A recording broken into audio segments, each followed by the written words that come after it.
رصدت وزارة الصحة حالات استدعت العناية المركزة بعد التوقف عن الأنسولين اعتمادا على نظام الطيبات غير المثبت علميا، وأضافت أنه لا توجد أدلة علمية كافية تدعم استخدام نظام الطيبات بديلا عن العلاجات الموصوفة للأمراض المزمنة. وحذرت وزارة الصحة من الانسياق وراء الادعاءات العلاجية المتداولة بشأن نظام الطيبات عبر منصات التواصل الاجتماعي أو استخدامه بديلا عن العلاجات الطبية الموصوفة دون إشراف مختص.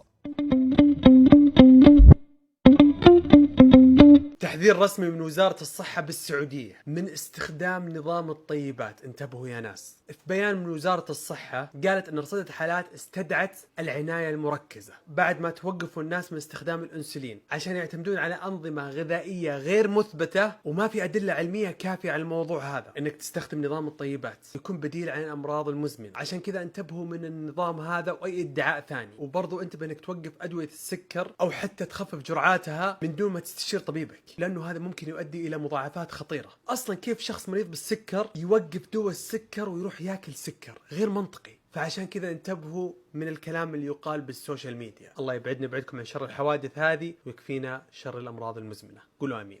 يا عالم افهموا، وزارة الصحة تقول في ناس دخلوا العناية المركزة بسبب نظام الطيبات، حسبي الله عليه. كم مرة قلنا لكم لا تسمعوا للناس يا اخوان، الطب تطور، اسمعوا من الطب، اسمعوا من الأطباء، اسمعوا من وزارة الصحة. عندنا دائما هم دقيقين في كل شيء، تروحون انتم تتبعون ناس مع لا ناقة ولا جمل في علمهم. يرضيك مثل هالشيء هذا؟ يرضيك؟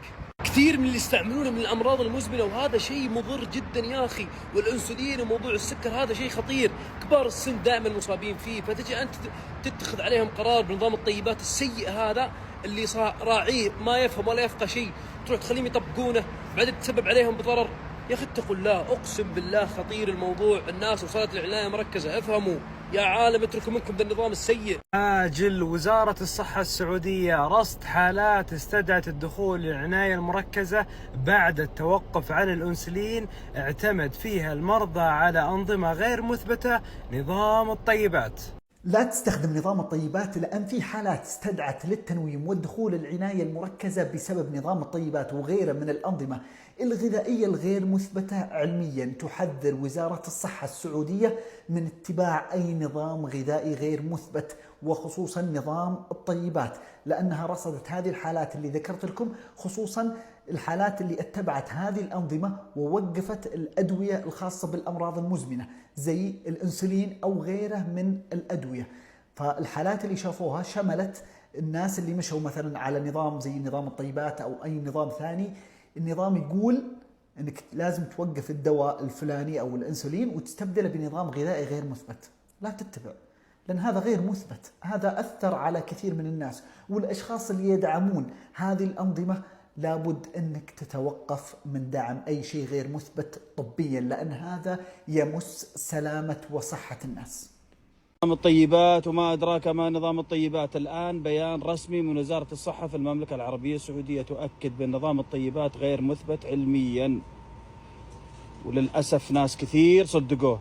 تخيل الطماط، الخيار، الجزر، الثوم، البصل وغيرها من أغلب المأكولات اللي يستخدمونها الناس، الدكتور قال إنها غير صحية، وهذا غير مثبت علميا للأسف إن فيه ناس طاروا بالعجة وصدقوه.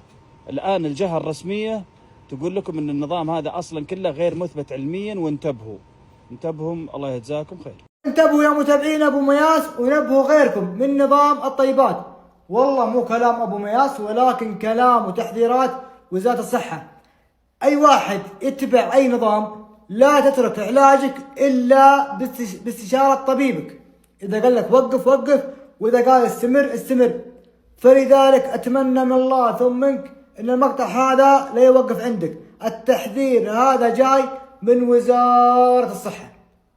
السلام عليكم، قواهم الله عاجل ورسمي. انت ركز رسمي. ناس دخلت العناية المركزة بسبة خلوا الانسولين. وش النظام اللي جاي منين هو جاي؟ والله مصيبة. رسميا وزارة الصحة تحذر من نظام الطيبات. سجلت وزارة الصحة حالات دخلت العناية المركزة بسبب استخدام نظام الطيبات والأنظمة الغذائية الغير مثبتة علميا، وحذرت من هذه الأنظمة، خصوصا الأنظمة اللي تطلب منك توقف أدوية السكر أو الأنسولين أو الأدوية بشكل عام. لذلك دائما اتبع نصيحة طبيبك المؤهل، واتبع أنظمة غذائية عليها دراسات ومثبتة علميا. أحد الأمثلة وأحد أهم الأنظمة الغذائية اللي عليها دراسات كثيرة جدا هو نظام البحر الأبيض المتوسط. اقرأ عنه. السعودية تحذر من نظام الطيبات. في أول تعليق رسمي، وزارة الصحة بالسعودية تحذر من استخدام نظام الطيبات، وتقول أنها رصدت حالات استدعت الدخول للعناية المركزة لأنها توقفت عن استخدام الأنسولين بسبب أنظمة غذائية غير مثبتة. الصحة السعودية قالت بشكل مباشر وواضح: نحذر من الانسياق وراء الادعاءات العلاجية لنظام الطيبات، وأنه لا توجد أدلة علمية كافية لاستخدام نظام الطيبات بديلا عن العلاجات. كذلك حذرت الصحة من إيقاف أدوية السكري أو خفض الجرعات دون استشارة طبية. أما عن استخدام نظام الطيبات كنظام غذائي، أكدت الصحة أن استبعاد مجموعات غذائية أساسية دون مبرر طبي يؤدي إلى نقص عناصر غذائية، وأن النظام الغذائي الصحي يعتمد على التنوع والتوازن وليس على الادعاءات غير المثبتة. أخيرا ورسميا، وزارة الصحة السعودية تطلق تحذير رسمي وهام بشأن نظام الطيبات. وزارة الصحة أطلقت التحذير بعد رصد العديد من الحالات لأصحاب الأمراض المزمنة بعد ترك علاجاتهم واتباع نظام غذائي غير معتمد من منظمة الصحة العالمية أو من وزارة الصحة السعودية، بتعريض حياتهم للخطر ووجود حالات كثيرة منهم في المستشفيات. مرض مزمن، مريض لأي مرض كان، عندك طبيبك الخاص اللي شاف حالتك، اللي عمل لك تحاليل، اللي عارف حالتك الصحية وكاتب لك أدوية أو نظام غذائي تمشي عليه. هو ده اللي المفروض تعمله. اتباع نظام غذائي غير مسؤول من أي شخص كان فقط لأنك لقيته بتروج ليه على النت من أشخاص غير مسؤولين. وزارة الصحة تنفي اعتماد هذا النظام، لا معتمد من وزارة الصحة ولا معتمد من منظمة الصحة العالمية. حياتك تخصك، عايز تعرض حياتك للخطر انت مسؤول. وزارة الصحة عملت اللي عليها وأطلقت تحذير بعد وجود حالات بسبب تركها علاجات زي الأنسولين في حالة خطر في المستشفيات، وتم رصد العديد من الحالات. انت مسؤول عن نفسك وعن صحتك أمام الله وأمام نفسك. وزارة الصحة أطلقت التحذير، نبهت وحذرت، قالت لك النظام الغذائي غير معترف به، التزم بأدويتك وراجع طبيبك الخاص واهتم بصحتك. ما تمشيش ورا ترند، ما تمشيش ورا هاشتاجات، ما تمشيش ورا ناس بتروج لحاجات هي غير مسؤولة عنها. انت مسؤول قدام ربنا وقدام نفسك عن صحتك وعن علاجاتك وعن كل شيء. طبيبك أولا، وراجع طبيبك واعرف ايه اللي انت محتاجه، سواء نظام غذائي سواء علاجات. أعتقد أنه بعد تحذير وزارة الصحة السعودية عن نظام الطيبات انتهى نقاش نظام الطيبات، لأنه فعلا حذرت وزارة الصحة السعودية اليوم أنه فعلا في حالات استدعت تدخل عناية مركزة بسبب اعتمادهم الكلي على هذه الأنظمة الغير مثبتة علميا وإيقاف الأدوية المتعلقة بالسكر والأنسولين وغيرها من أدوية. لذلك ما في حاجة اسمها نظام طيبات يعني بديل الأدوية بالذات للأمراض المزمنة. في أنظمة غذائية أيوة معتمدة عليها كلام، على دراسات علمية، لكن دائما طبيبك هو الوحيد المشرف على أدويتك الخاصة.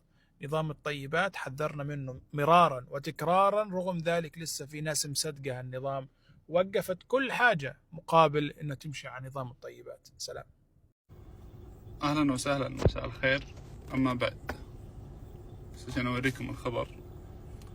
وزارة الصحة تحذر من إيقاف أدوية السكري بسبب الأنظمة الغذائية الغير موثوقة.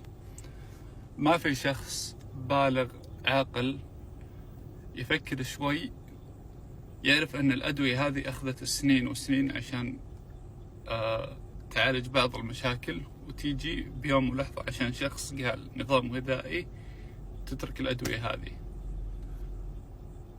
يا جماعة، أعتقد واجب علي أني أحذر الأشخاص القريبين مني والمتابعين.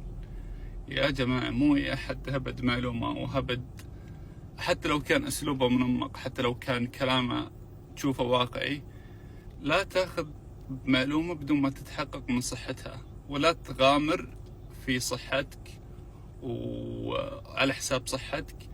والموضوع بالأول والأخير مبني على رأي، ومبني على يعني ما في أي حقائق علمية مبني عليها الموضوع هذا.